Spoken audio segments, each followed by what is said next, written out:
जय हिंद दोस्तों। आप सभी का स्वागत है इस वीडियो ऑन डिमांड के इस वीडियो सीरीज में। और आज के इस वीडियो में हम लोग देखने वाले हैं कॉन्टिन्यूटी एंड यूनिफॉर्म कॉन्टिन्यूटी के बारे में, और समझेंगे कि इन दोनों के बीच में डिफरेंस क्या है।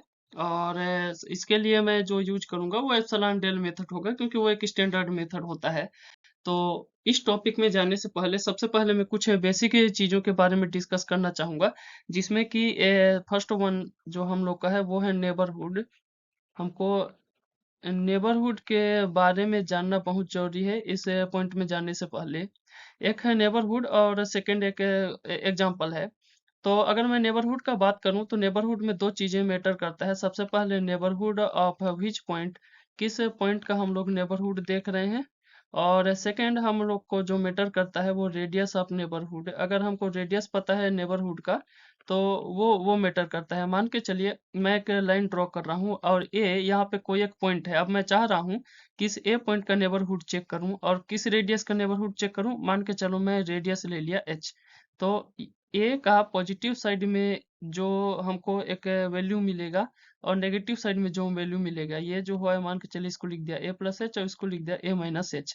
तो इस द बीच के दौरान में जितने सारे वैल्यूज आएंगे सारे के सारे नेबरहुड होंगे पॉइंट ए के। अब चूंकि ए के बगल में जब हम इस टाइप का एच रेडियस का नेबरहुड ड्रॉ करेंगे तो उसमें इंटरवल टाइप के वैल्यूज आएंगे, इसीलिए इसमें infinite number of rational and irrational number involve हो जाएंगे। तो ये तो है किसी पॉइंट का नेबरहुड। सेकेंडली मान के चलिए मैं एक बात करता हूँ रियल लाइन का। यहाँ पे जीरो एक पॉइंट है, यहाँ पे वन है, टू है, थ्री है, एंड सो ऑन इस टाइप के वैल्यूज हैं। अब मान के चलिए मैं क्या बोल रहा हूँ कि इसमें एक वैल्यू में मान के चलिए टू, इस टू वैल्यू में एक पर्सन खड़ा है, ठीक है। और मान के चलते हैं कि इस फाइव वाले वैल्यू में एक सेकंड पर्सन खड़ा है। अब मैं चाह रहा हूँ कि इन दोनों पर्सन के बीच का डिस्टेंस पता करना। तो मैं करूंगा क्या, मैं क्या कर दूंगा, टू माइनस फाइव कर दूंगा या फाइव माइनस टू, दोनों में से कोई भी एक कर दूंगा। तो मिलेगा क्या, मेरे को थ्री मिल जाएगा। थ्री यानी कि यहाँ से यहाँ वन टू एंड थ्री, यानी इनके बीच का डिस्टेंस जो था वो थ्री निकलेगा। अगर इसको मैं x और y पॉइंट ले लूं, एक को y ले लूं और इस फर्स्ट वाले को मैं x पॉइंट ले लूं, उस कंडीशन में mod of x minus y modulus इसलिए लिया क्योंकि पॉजिटिव नेगेटिव दोनों इसमें जैसे माइनस थ्री आ रहा है तो पॉजिटिव नेगेटिव सेम आ जाए, इसलिए मॉडुलस वैल्यू लिया। तो ये modulus value x minus five यहाँ पे क्या को डिनोट कर रहा है, x और y के बीच के डिस्टेंस को डिनोट कर रहा है, ना कि x और y का सब्सट्रैक्शन का जो वैल्यू आया उसका मॉड। तो ये एक चीज मैटर करता है हमारे कॉन्टिन्यूटी के केस में। तो सबसे पहले आ जाते हैं अब कॉन्टिन्यूटी पे।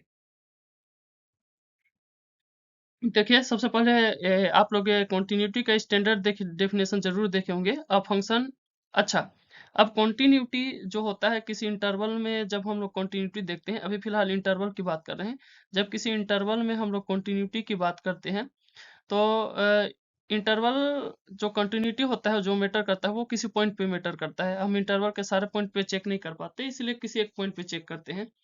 और अगर उस पॉइंट पे फंक्शन कॉन्टिन्यूस आ जाता है, जो भी पॉइंट आर्बिट्ररी पॉइंट हम लेके चलेंगे इंटरवल का, उस पॉइंट पे कॉन्टिन्यूस आ जाता है तो हम बोलते हैं कि फंक्शन में पूरे पूरे इंटरवल में कॉन्टिन्यूस होगा। ये एप्सिलॉन डेल मेथड होता है। देखते हैं फंक्शन का डेफिनेशन क्या है। A function is said to be continuous at a point x equal to a, at point x equal to e for any epsilon greater than 0 there exists there greater than 0 such that at this condition, जब भी हमारे पास x minus a less than del दिया है, mode of f x minus F less than epsilon. अब ये तो था standard definition, पर ये रियल में कह क्या रहा है उसको अभी देखते हैं। सबसे पहले मैं इसको दो वैल्यू में ब्रेक कर रहा। सबसे पहले मैं इधर लेफ्ट साइड में ले लेता हूँ x माइनस ए, क्योंकि ये क्या बोल रहा है, जब mod of x minus a less than del होगा उस कंडीशन में mod of f x minus f a less than epsilon होगा। तो हम लोग ले लेते हैं mod of x minus a less than del. अब मान के चले हम लोग जानते हैं मोड दो पार्ट्स में डिवाइड होता है, तो ये भी दो पार्ट में डिवाइड हो जाएगा। एक positive x minus a this is less than del and negative x minus a this is less than del. उसके बाद इसको और ज्यादा अगर सॉल्व करूं तो मैं इसको लिख सकता हूँ x this is less than a plus del. And नीचे वाले में अगर मैं नेगेटिव का बोथ साइड मल्टीप्लाई कर दूं तो इधर क्या जाएगा, x minus a this is greater than minus del, क्योंकि नेगेटिव से मल्टीप्लाई होने से यहाँ पे साइन चेंज हो जाएगा। तो ये हो जाएगा माइनस, यहाँ से साइन चेंज हो जाएगा, माइनस ऑफ डेल। अब इसको और थोड़ा अगर ज्यादा सॉल्व करूं तो मिल जाएगा x this is less than a plus del and x this is greater than a minus del. अब अगर हम ये पूरे के पूरे x माइनस ए को एक लाइन में लिखना चाहें तो हमको क्या मिल गया, x is greater than a minus del and less than a plus del. यही एक नेबरहुड बन गया। यानी ये वास्तव में बोल क्या रहा है, रियल लाइन में ए पॉइंट का जो ए प्लस डेल और ए माइनस डेल नेबरहुड बन रहा है, तो उसके बीच का कोई सा भी एक पॉइंट एक्स किसको डिनोट कर रहा है, इस नेबरहुड के बीच का कोई सा भी एक पॉइंट। अब राइट साइड में आ जाते हैं। राइट साइड को भी जब हम लोग ब्रेक करेंगे तो एज इट इज हमको सेम चीज मिलेगा।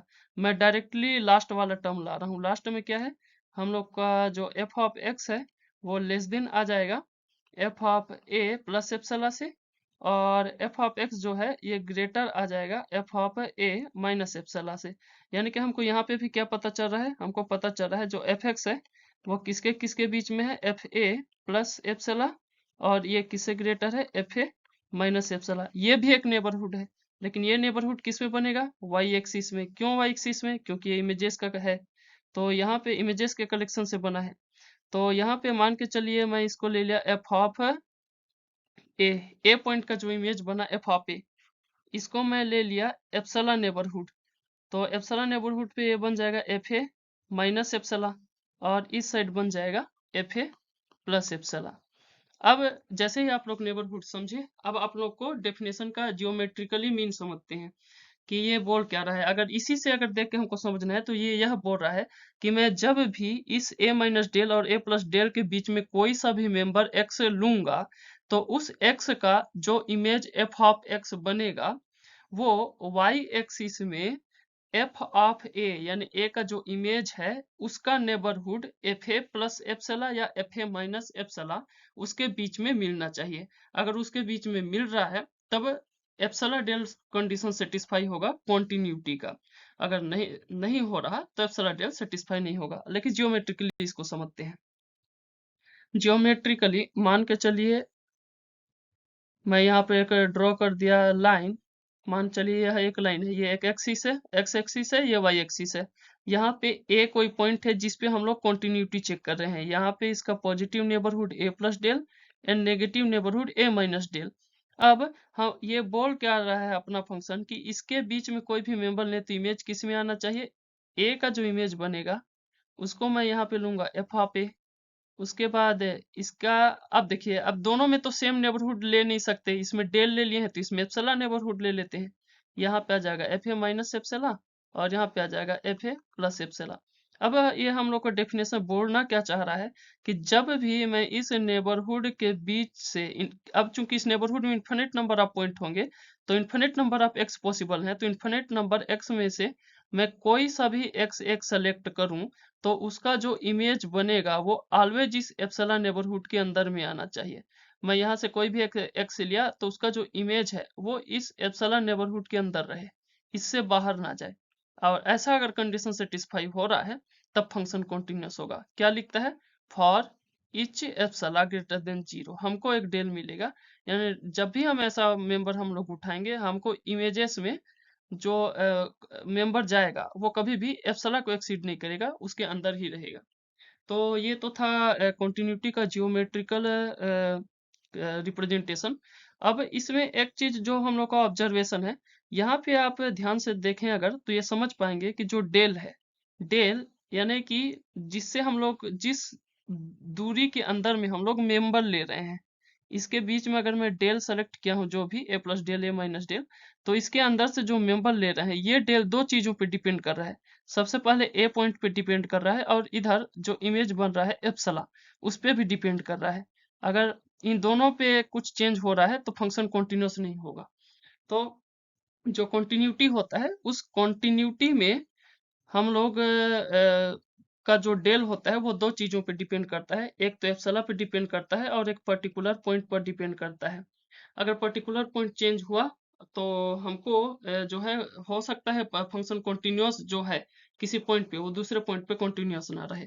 यानी कि दूसरे पॉइंट पे कॉन्टिन्यूस नहीं रह रहा है यानी फंक्शन पॉइंट ए पर भी डिपेंड कर रहा है, और ये कंडीशन होता है ओनली कॉन्टिन्यूटी में। ये बोलने की जरूरत इसलिए था क्योंकि यूनिफॉर्म कॉन्टिन्यूटी में थोड़ा सा ये बात अलग हो जाता है।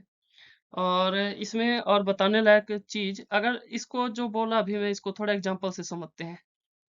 अगर मैं इसको एग्जांपल से देखें, मान के चलिए मैं एक फंक्शन ले रहा हूँ f of x, this is equal to mod of x minus to.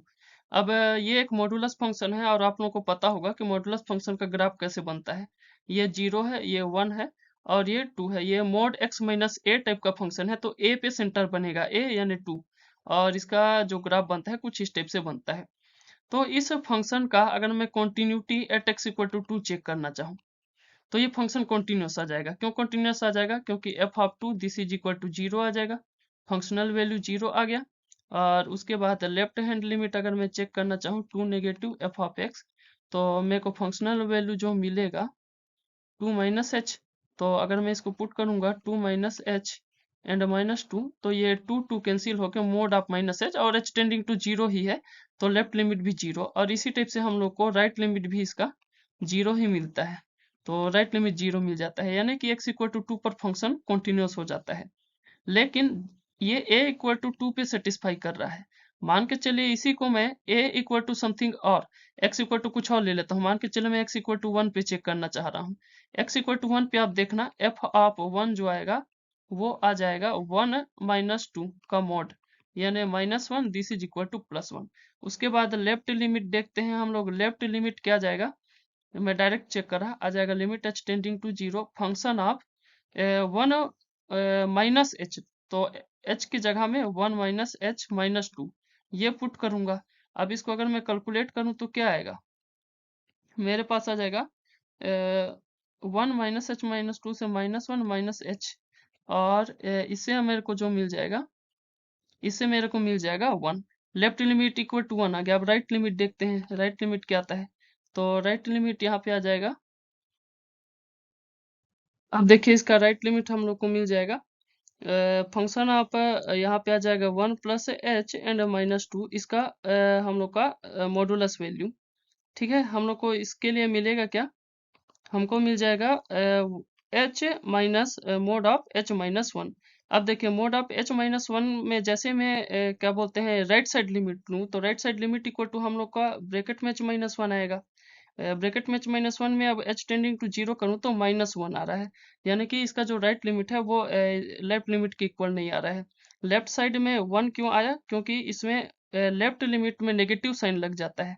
जब लेफ्ट लिमिट हम लोग का निकलेगा तो उसमें नेगेटिव साइन लग जाएगा, तो एच टेंडिंग टू 0 पे नेगेटिव नेगेटिव पॉजिटिव। हम लोग जानते हैं जो मोड एक्स है वो दो चीज में डिवाइड होता है, एक पॉजिटिव एक्स में, एक नेगेटिव एक्स में। पॉजिटिव एक्स कब, जब एक्स ग्रेटर देन 0, और नेगेटिव एक्स कब, जब x less than equal to 0। तो इस कंडीशन में पॉजिटिव और नेगेटिव ब्रेक होता है। एक्स इक्वल टू 0 पे नेगेटिव है इसलिए यहाँ पे नेगेटिव साइन लगाए, और इस वाले में एच माइनस 1 में कोई साइन चेंज नहीं हुआ, एच टी आ गया। तो हम यहाँ पे देख रहे हैं कि लेफ्ट एंड राइट लिमिट पे अलग अलग हमको वैल्यू मिल रहा है, यानी ए पॉइंट जैसे हम चेंज कर रहे हैं तो फंक्शन का कॉन्टिन्यूटी भी वेरी कर रहा है। तो जो कॉन्टिन्यूटी होता है इससे पता चलता है कि दो पॉइंट पे डिपेंड करता है। तो ये तो था कॉन्टिन्यूटी का बात। और इसके बाद ये एप्सिलॉन डेल, मैं आशा करता हूँ कि आप लोग एप्सिलॉन डेल और कॉन्टिन्यूटी समझ गए होंगे। अब थोड़ा सा समझते हैं यूनिफॉर्म कॉन्टिन्यूटी के बारे में। अब हमारे पास है यूनिफॉर्म कॉन्टिन्यूटी, और इसका स्टैंडर्ड डेफिनेशन क्या बोलता है, a function is said to be uniform continuous in an interval if for any 2 point x and y। अब देखिए यहाँ पर इंटरवल का कोई दो पॉइंट बोल रहा है।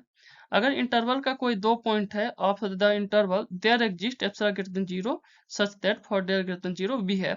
यानी कि ये क्या बोल रहा है, अगर हमको किसी इंटरवल ए बी में से कोई भी दो हम लोग पॉइंट ले रहे हैं, एनी कोई सा भी पॉइंट, क्योंकि सब पॉइंट के लिए सेटिस्फाई करना चाहिए। अगर मैं इंटरवल ए बी पे यूनिफॉर्म कॉन्टिन्यूटी चेक कर रहा हूँ और उसमें से मैं कोई सा भी दो पॉइंट एक्स वाई ले लिया, और उसके लिए मेरा ये वाला कंडीशन होल्ड हो रहा है, x minus y this is less than del.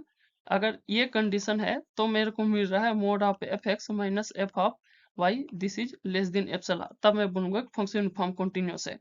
अब इसको आप लोग नेबरहुड में ब्रेक करके फिर से समझ सकते हैं कि इसका जो ग्राफ बनेगा वो क्या होगा, पर इसको मैं ग्राफ से एक्सप्लेन नहीं कर रहा। यूनिफॉर्म कॉन्टिन्यूटी आप लोग बाय ग्राफ ये समझ सकते हैं कि अगर इसका जियोमेट्रिकल मीन देखें तो मैं इस नेबरहुड में, ए बी नेबरहुड में कोई सा भी दो वैल्यू ले रहा हूँ एक्स एंड वाई, तो उसका जो इमेज बनेगा जो इमेज बनेगा f of x and f of y, ये जब मैं डेल डिस्टेंस के बीच में ले रहा हूँ, यहाँ इनके बीच का डिस्टेंस जब डेल है, तो इसका जो image f of x and f of y आएगा वो हमेशा एप्सला डिस्टेंस के बीच में बनना चाहिए, तब जाके यूनिफॉर्म कॉन्टिन्यूटी का डेफिनेशन सेटिस्फाई होगा।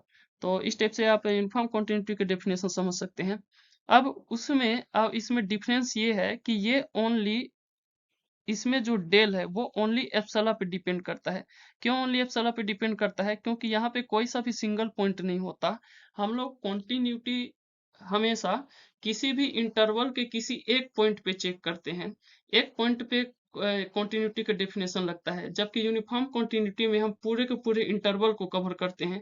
अगर मैं बोला कि फंक्शन कॉन्टिन्यूअस है, उसका मतलब है कि फंक्शन किसी एक पॉइंट पे कॉन्टिन्यूअस होगा।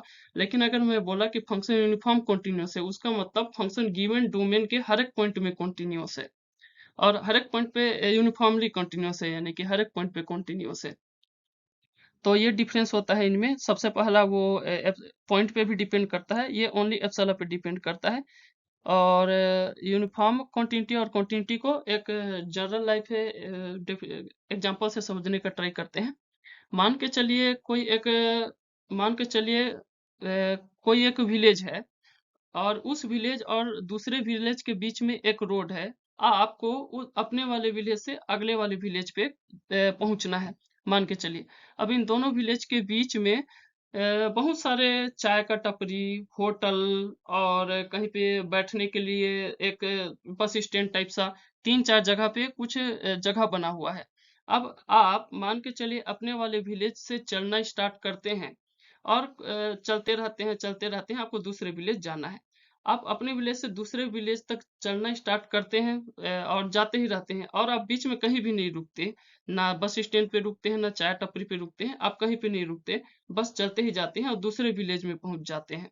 लेकिन आप अपने विलेज से दूसरे विलेज जाने के लिए, हो सकता है आप शुरुआत में थोड़े कम स्पीड में गए हों, फिर बीच में थोड़ा ज्यादा स्पीड चला लिए हों, फिर उसके बाद आप अपने नेक्स्ट विलेज में पहुंच गए हों। तो ये जो कंडीशन है ये कॉन्टिन्यूटी का है। ये आपका विलेज है, ये सामने जहाँ पे पहुंचना है। अब आप चल तो रहे हैं, कॉन्टिन्यूसली चल तो रहे हैं, ब्रेक नहीं कर रहे, कहीं पे रुक तो नहीं रहे, चल रहे हैं, लेकिन ये गारंटी नहीं है कि आप किस स्पीड से चल रहे हैं। यहाँ तक इस फास्ट गए, फिर यहाँ तक स्लो गए, उसके बाद फिर यहाँ से फास्ट गए। तो ये चीज जो डिनोट करता है वो कॉन्टिन्यूटी है। इसमें भी जो अपना ट्रेवल है वो कहीं पे रुका नहीं है, ब्रेक नहीं किया है ना, कॉन्टिन्यूअस है। तो ये भी एक कॉन्टिन्यूटी है। आप समझते हैं यूनिफॉर्म कॉन्टिन्यूटी। यूनिफॉर्म कॉन्टिन्यूटी क्या बोलता है? आपके विलेज और उनके विलेज में जितने भी जगह पॉसिबल ब्रेक है, या कोई भी जगह है, दो जगह को अगर हम लोग सेलेक्ट करें, तो दोनों जगह में जो आपका एवरेज स्पीड है वो सेम होना चाहिए। कहने का मतलब यह है कि आप पहले जगह से दूसरे जगह के लिए बढ़े, दूसरे से तीसरे जगह के लिए बढ़े, और आप एक यूनिफॉर्म स्पीड से बढ़े। यहाँ भी आप 40 का स्पीड मेंटेन किए, सेकंड में भी 40 का स्पीड मेंटेन किए, और थर्ड में भी 40 का स्पीड मेंटेन किए। यानी कि आप अपने हर एक ट्रेवल के हर एक पॉइंट पे सेम स्पीड मेंटेन किए। यानी आप पहुंच तो गए यूनिफॉर्मली विदाउट ब्रेक का, लेकिन एक समान स्पीड मेंटेन करके उस पॉइंट तक पहुंचे। तो इस चीज को जो समझाता है वो है यूनिफॉर्म कॉन्टिन्यूटी। तो इस टाइप से आप समझ सकते हैं कॉन्टिन्यूटी और यूनिफॉर्म कॉन्टिन्यूटी के बारे में। और ये तो ओनली था स्टैंडर्ड डेफिनेशन, और इसके अलावा जो कैलकुलेशन होता है या उसके लिए कुछ शॉर्ट ट्रिक्स होते हैं, कुछ मेथड्स होते हैं, तो वो सब डिस्कस करेंगे और नेक्स्ट वीडियोस में। मैं आशा करता हूँ कि आपको ये वीडियो समझ में आया होगा, और वीडियो अच्छा लगे तो इसी तरह और सजेस्ट करते रहें। मिलते हैं नेक्स्ट वीडियो में। आपका दिन शुभ हो। जय हिंद।